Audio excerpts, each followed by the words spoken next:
Hey guys, how's it going? It's been a while.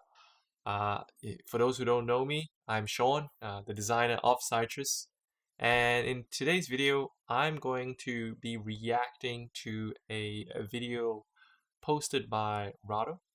He is a board game reviewer slash previewer, influencer, huge on the board game scene, has over 100,000 subscribers on YouTube. If you type in Rahdo, you'll find him. And he's recently made a video on Cytress about us. Actually, this was sent to me by one of my subscribers, and they were like, "Hey, Sean, have you seen the new Rahdo video?" And I was like, "What? We're on Rahdo?" So this will be an interesting one because I've followed him for Rahdo for a long time now, and got learned a lot of new games from him. And now that I'm on here, it's a privilege and an honor. So just can't wait to see what it says about the game. Um, Obviously, this will be an initial uh, impression, so we'll see how that goes. But yeah, let's get to it. The video link will also be linked down below. I will only be watching the Cytress segment of the video, so if you want to watch the whole thing, just jump into that one after this. So let's just jump into it. Our number 9, because this is our shared list, is Sky and the Other Way. There is no design pedigree here because it is from a first timer, but I'm still really intrigued by the game. My number 9 is Cytress. And basically, this is a cyberpunk Blade Runner inspired style game, and it's a worker placement game, and it's from a first time designer, really young guy. There he is right there. Look how happy he is. He's so excited to be working on his first game, Sean Lee. And actually, to learn more about this game, I watched his video. They did a pretty good job of describing it, but I actually watched this interview between him and the Meeple mentor. And I gotta say, his raw, unbridled enthusiasm for his game really caught my attention. But the first thing that got me was Yep. So the Meeple Mentor podcast is an interview that I did with the Meeple Mentor couple weeks back. It's my first ever interview and with any board game influencers. So if you want to learn about the history of Cytress, know more about the design journey of Cytress, how it came to be, the lore, all that, give that a watch. It'll be pretty informative and entertaining, I hope. Otherwise, let's just jump back into this. when I saw the game set up here, I saw, hey, wait a minute, is that the tree from Everdell?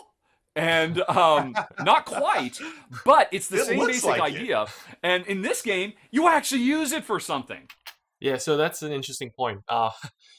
The inspiration behind the tower of Stratos, it's pretty much came from Everdell. Like, I mean, I saw the tree when I played Everdell for the first time. I saw the tree. I was like, wow, this tree really, brings a different kind of feel to this, to the game. So I thought, okay, what other games, can use a floating structure, right? Like a tree, because it does look like a tree from this angle. But at that point in time, I thought of a couple things, but the thing that stood out to me the most was like Alita Battle Angel, because that was when it first came out. It was like 2018. That's when the movie came out. So I just watched that show and then I played the game and then I was like, okay, it has to be a floating city. And then I realized, hang on, there are other shows like that. There's Elysium, by Matt Damon. There's also Cloud City, or Cloud Atlas. There's different shows where there's floating cities. Um,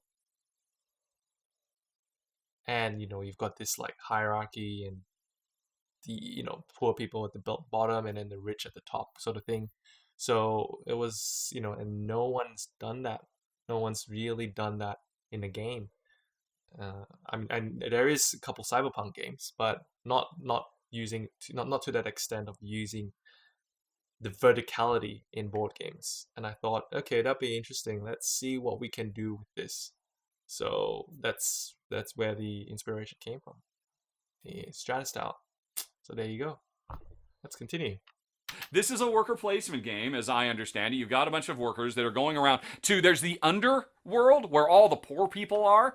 So it is a worker placement game, but it's also uh, an action selection game. There is one part action selection, one part worker placement, and they really gel together in a really nice way. So if you've if you try the game, if you play the game, if you played the game, you'll know that it's not a complete worker placement game. In fact, it's the worker placement supports the main action selection. But some people build their strategy behind the worker placement. Some people build their strategy behind the action selection. So it depends on how you play. But yeah, it's correct. And then it's not called Elysium, but it might as well be. All the people live up in the clouds, and your goal is to be making moves to get up there and get to those really sweet worker placement spots that is literally elevated up off the table. And Cool. yeah, it is. I'll admit, it's kind of gimmicky, but still, I suspect, I mean, that going above and beyond to really help sell the, again, all I can think of is Matt Damon's Elysium film, where we're stuck down here in the dirt and we finally get up there and then we see what we can do. I mean, all that sounds very cool. The other thing that I really like about it is, from a gameplay point of view, over the course of the game, you get more and more cards, and you slot them onto different sides. Let's see, is there a picture of your player board here? Yeah. These are your player boards, and you slot more and more cards to the side of them. That there are 4 core actions that are going to happen every round, and the more cards you get, you upgrade your ability to do action number 2 or action number 4. And these actions are go out and complete missions, harvest resources when other players are doing things. So you can program yourself to get better and better and better at certain things, but it's all towards the eye of making it up to the sky. Wow, that's a very good quote. all towards the I don't know, all towards the eye of making up to the sky, or something like that. It was a really good quote. But yeah, Rahdo got the main, like, the gist of the game really for the engine. It was really impressive. Even just by watching the video without playing it, like that is pretty impressive. That what he said is right. You're going out to the underbelly, you're going out to the different factions, and then you are, doing these different missions. So the missions come in and boost your abilities for, certain phases, so certain actions. So you can you can focus on one single, what we call a life path, or, you can branch out and do multiple life paths, almost like an RPG style sort of thing.